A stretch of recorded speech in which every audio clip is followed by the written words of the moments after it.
If Six Flags AstroWorld was still in operation today, what type of rides and roller coasters would be located at the park? I predict that we would have seen Six Flags remove 5 coasters from AstroWorld, but add 5 new ones, including 2 B&Ms. Here's my detailed year-by-year breakdown as to what rides and attractions that I think Six Flags would have added to AstroWorld from the years 2006 through 2020. Starting off with some good and bad news for AstroWorld lovers out there for the 2006 season. That's because you would have seen the park remove their go-kart track and Ultra Twister to make room for the largest coaster in AstroWorld's history, and that would be a new B&M Hypercoaster. You would have seen the station, transfer track, and queue line be located where the old go-kart tracks once were. Then the 210-foot tall lift hill would head straight out to here, and then, unlike other B&M Hypers, the first drop would feature a slight curve to the left, instead of your typical straight drop. At the bottom of the first drop, riders will experience a tunnel followed by a 150-foot tall airtime hill. Then the train will head into the ride's turnaround element, which will be located right next to Grease Lightning. From there, AstroWorld's Hyper, that would be themed to Superman, would feature airtime hills, twists and turns, and a helix, all before hitting the final brakes. This is the exact type of coaster that Six Flags AstroWorld needed, and maybe Laurent's Goliath was tentatively planned for AstroWorld before Six Flags decided to just close the park. Since 2006 would have been for thrill seekers, I think 2007 we would have seen a new Wiggles World Kids area open at the park. I predict AstroWorld would have found a small area for them to fit this new area somewhere in the park. I do not think we would have seen AstroWorld remove the Looney Tunes from the park. Heading right next door to Waterworld, because I think we would have seen the water park add a new Pro Slide Tornado. I also think a new Wiggles themed water play structure for the kids opened this season at Waterworld. 2008 would also be the last season for Batman the Escape, AstroWorld's Intamin stand-up coaster. And trust me, that's not a bad thing, because in 2009, Six Flags AstroWorld would open up the Dark Knight, a mock indoor Wild Mouse, the same kind that a few other Six Flags parks have added. The entrance would have been right next to Looney Tunes Town, giving the mild thrill seekers a great coaster to ride nearby. If you are wondering why, and could, Houston support a new theme park, then check out my video, Why Houston Needs a Theme Park, where I share what the new park could look like and what type of rides and attractions it could offer, if it would ever become a reality. In 2010, I predict AstroWorld would open a new Zamperla Disco. This would bring in another much-needed flat ride for the park.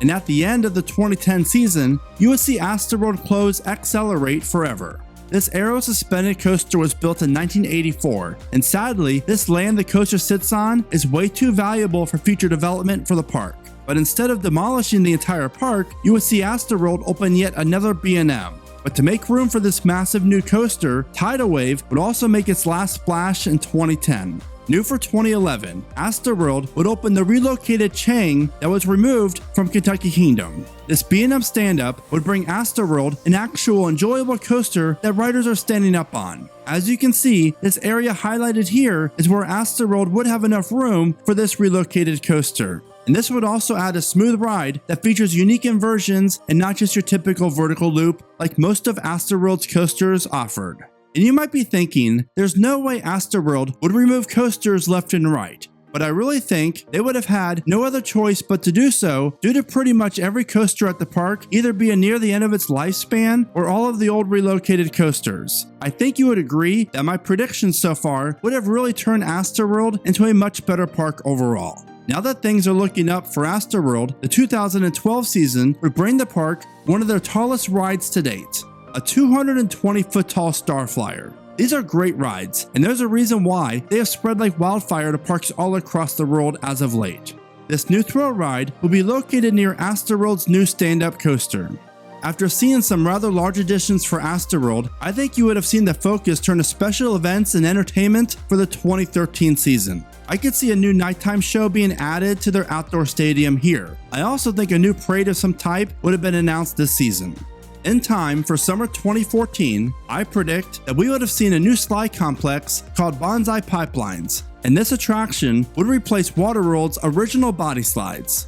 In early August of 2014, AstroWorld would make the announcement that the Texas cyclone will be closing forever. And well, we all know how this would go, because for the 2015 season, AstroWorld would have converted Cyclone into a new RMC hybrid coaster. With this new coaster, I think AstroWorld's USA section of the park would have seen a much needed facelift. The new hybrid coaster would instantly become AstroWorld's second best coaster when it opened.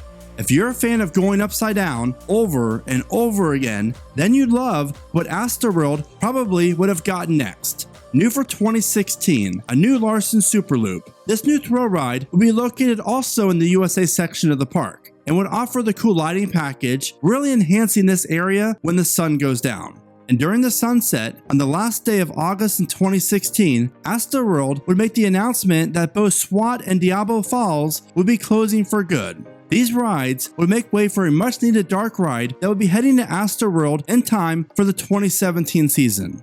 Introducing Justice League Battle for Metropolis. This new awesome dark ride would really blossom the center area of AstroWorld and give the park a great dark ride. Families and thrill seekers would really value this interactive attraction. I predict that AstroWorld would have opened a new Zamperla Giga Discovery for the 2018 season. These thrill rides are awesome, and I think we would have seen AstroWorld debut this new thrill ride in the back of the park near Grease Lightning. I think there's a great chance that AstroWorld would have opened the world's largest one at the time, just so the park can claim the new record. Now, before I get into the 2019 and 2020 season, in which I think we could have seen 2 new coasters open, I wanted to let you know that videos like this take even more time than my normal videos, and I spent just about 10 hours on this particular one. It only takes a second for you to give the video a thumbs up, and each one helps the channel and performance of this video, and I greatly appreciate it. So was anyone else surprised that Grease Lightning, according to my predictions, is still at the park and not been removed yet? Well, I hate to do this, but 2018 will be the last season that this flywheel Schwarzkopf shuttle coaster would be in operation. AstroWorld would give the park's classic coaster a great send-off by throwing a celebration and announcing the park's fastest roller coaster to date. New for 2019, a new S&S air-compressed launch coaster. Six Flags Great America opened Max Force this year as well, but I think we would have seen Six Flags invest in 2 of these type of coasters to possibly make this work.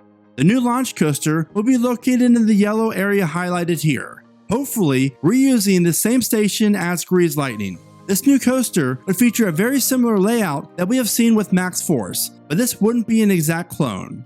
According to my predictions, we've seen the park remove Texas Cyclone, Ultra Twister, Accelerate, Batman the Escape, and Grease Lightning. While this seems like a lot over the course of 16 years, it's important to look at what the park would have received in return. New for 2020, a new water coaster featuring 4 uphill segments, twists and turns, a few flying saucer elements, and would become one of the world's longest water coasters when it opened. I think this would have been the area that we would have seen Waterworld add this massive new water coaster. Along with the new attraction, Waterworld would have added a new restaurant and plenty of room for future expansion. So that is how I see Six Flags AstroWorld looking if the Houston park was still in operation today. What do you think of my predictions? What type of rides and roller coasters do you think would have opened at AstroWorld if it had never closed? Let me know in the comments. As always, thank you so much for watching. Think positive, be happy, and keep riding coasters.